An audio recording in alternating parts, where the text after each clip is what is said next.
friends! Let's talk about time expressions in everyday English. First, let's learn how to talk about doing something regularly. If you work 5 days a week, but have 2 days off, you can say, I go to work every other day.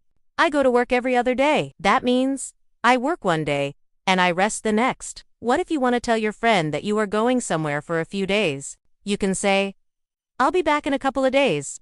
I'll be back in a couple of days. If you need to talk about doing something often, say, every day, every weekend, or even twice a week. If you've been working or studying many days in a row, you can say, 4 consecutive days, or 4 days in a row. What's the difference between consecutive and in a row? Consecutive, often used in writing, reports, or formal speech. Examples: she worked for 5 consecutive days.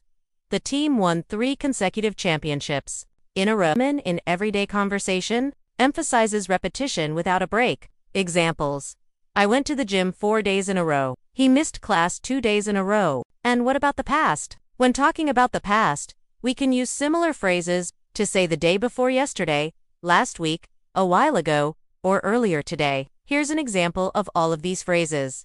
I went to the cinema last week. I watched that documentary a while ago, but I still remember the main points. I called the doctor earlier today to confirm my appointment. Yesterday was the first day of my holiday. The day before yesterday, I worked. That was the day when my boss asked me to work extra hours.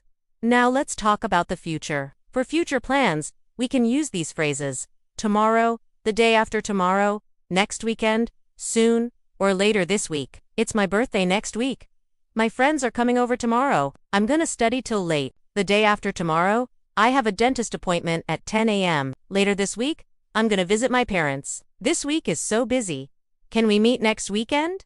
Oh, and don't forget the weekend. In the UK, it's Saturday and Sunday. Weekdays, that's Monday to Friday. Some people also include Saturday in weekdays. It all depends on where you live and work. We can also use once in a while or from time to time to mean something you do rarely. From time to time, I take a break from work and have a cup of tea. Once in a while, I eat fast food, but I try not to do it too often because it's unhealthy. Now check your understanding. Answer questions in the description below. Send the answers in the comments. And don't forget to hit subscribe and stay tuned for more useful tips. Happy learning!